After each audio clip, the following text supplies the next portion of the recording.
Persiapkan taktik melawan Iran. Indra Syafri inginkan hasil positif di laga perdana.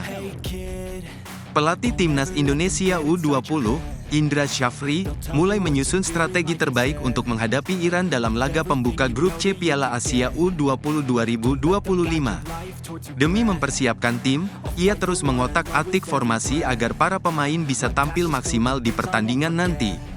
Para pemain sudah mulai berlatih di lapangan setelah sebelumnya menjalani sesi pemulihan. Pertandingan melawan Iran akan berlangsung di Shenzhen Youth Football Training Base Center Stadium, di mana tim Garuda Muda berambisi meraih hasil positif. Setibanya di China pada hari Minggu, para pemain langsung menjalani sesi recovery untuk menjaga kebugaran tubuh setelah perjalanan jauh. Sehari setelahnya, mereka mulai berlatih di lapangan guna menyesuaikan diri dengan kondisi di sana.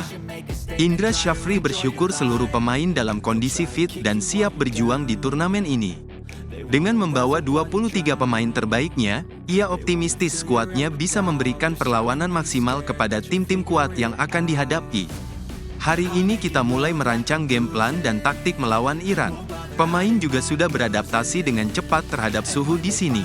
Sekarang tinggal bagaimana kita harus bisa mencapai nilai positif di laga pertama, karena laga pertama sangat penting bagi kita, kata Indra Syafri.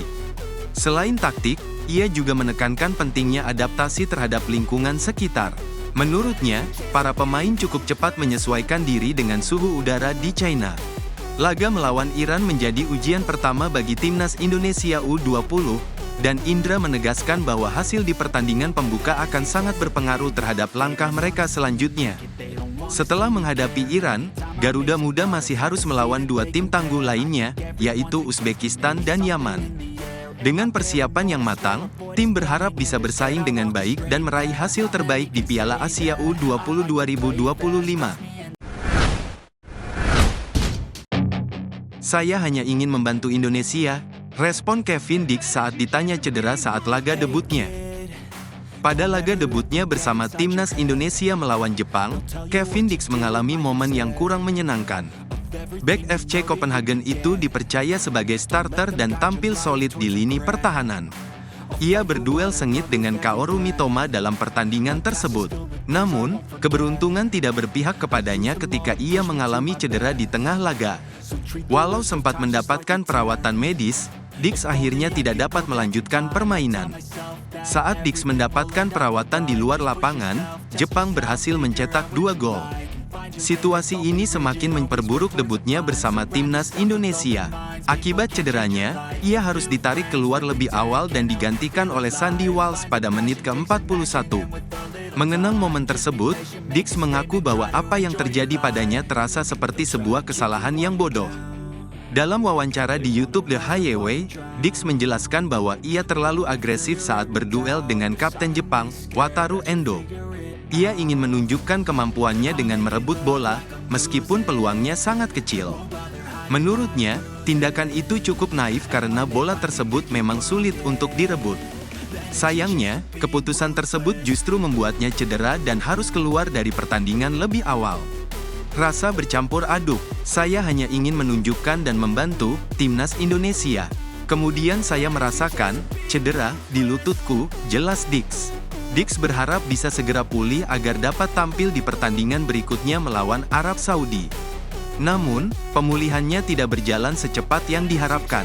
Akibatnya, ia harus mengubur impiannya untuk bermain di laga tersebut, dan akhirnya kembali ke FC Copenhagen guna menjalani pemulihan lebih lanjut. Buktikan omongannya sendiri, Sandy Walsh berlabuh di liga teratas Asia. Setelah jarang mendapat kesempatan bermain secara reguler di KV Mechelen dalam kompetisi Jupiler Pro League Belgia, Sandy Walsh akhirnya memilih untuk mencari tantangan baru. Keputusan bek kanan keturunan Indonesia ini pun resmi diumumkan oleh klub asal Jepang, Yokohama F. Marinos, pada Minggu. Melalui unggahan di akun Instagram @yokohama.marinos, klub yang berbasis di prefektur Kanagawa tersebut menyatakan bahwa mereka telah mencapai kesepakatan dengan Sandy. Kepindahan Sandy ke Liga Jepang tak lepas dari bayang-bayang kegagalan beberapa pemain Indonesia sebelumnya yang pernah berkarir di sana. Nama-nama seperti Stefano Lillipali, Irfan Bahdim, Pratama Arhan, hingga Justin Hubner diketahui pernah mengalami kesulitan saat mencoba menembus kompetisi sepak bola Jepang. Namun, Sandi diyakini memiliki peluang lebih besar untuk sukses karena berbagai faktor yang mendukungnya. Salah satu keunggulan utama Sandi adalah pengalamannya bermain di Eropa. Berbeda dengan kompatriotnya yang berangkat ke Jepang dengan menit bermain yang minim, Sandi telah merasakan atmosfer kompetisi tinggi di berbagai klub Belgia. Hal ini menjadi modal penting baginya dalam menghadapi persaingan ketat di Liga Jepang. Keputusan kepindahannya juga menunjukkan langkah yang lebih terencana dibandingkan para pendahulunya.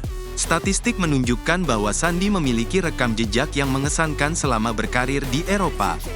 Menurut data dari Transfermarkt, ia telah memainkan 73 pertandingan bersama KRC Genk, 80 laga dengan Zulte Waregem, dan 133 kali tampil untuk KV Mechelen. Dengan pengalaman yang cukup matang di kompetisi Eropa, Sandi diyakini memiliki bekal yang cukup untuk bersaing dan membuktikan kemampuannya di Liga Jepang. Pirlo adalah idola saya. Tom Haye terinspirasi dari gaya bermain Pirlo. Gelandang timnas Indonesia, Tom Haye, mengungkapkan sosok yang menginspirasi gaya permainannya di lapangan. Sejak bergabung dengan skuad Garuda pada awal 2024, Tom menjadi pilihan utama di lini tengah berkat kemampuannya dalam memberikan umpan akurat. Pemain Almere City ini kerap menunjukkan ketajaman umpan yang selalu tepat sasaran kepada rekan-rekannya. Baru-baru ini, ia mengungkapkan bahwa ada satu pemain yang menjadi inspirasinya dalam bermain. Tom, yang kini berusia 30 tahun, mengaku terinspirasi oleh legenda sepak bola Italia, Andrea Pirlo. Ia mengagumi gaya bermain ex-gelandang Juventus dan AC Milan tersebut yang terkenal dengan ketenangan serta akurasi umpannya yang luar biasa. Pirlo dikenal sebagai maestro lini tengah yang mampu mengendalikan permainan dengan visi dan umpan presisi. Tak heran jika Tom merasa ada kesamaan dalam gaya bermainnya dengan sang legenda. Dalam sebuah wawancara, Tom menyatakan bahwa ia telah lama memperhatikan cara bermain Pirlo, terutama dalam hal mengatur serangan dengan umpan-umpan cermat. Ia merasa permainannya memiliki beberapa kemiripan dengan ex-pemain timnas Italia itu.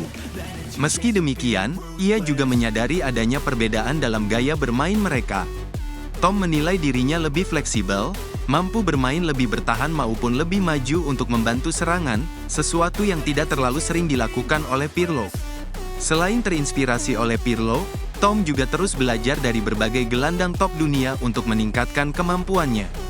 Dengan banyaknya referensi dari para pemain hebat, ia berharap dapat terus mengembangkan kualitas permainannya dan memberikan kontribusi maksimal bagi timnas Indonesia.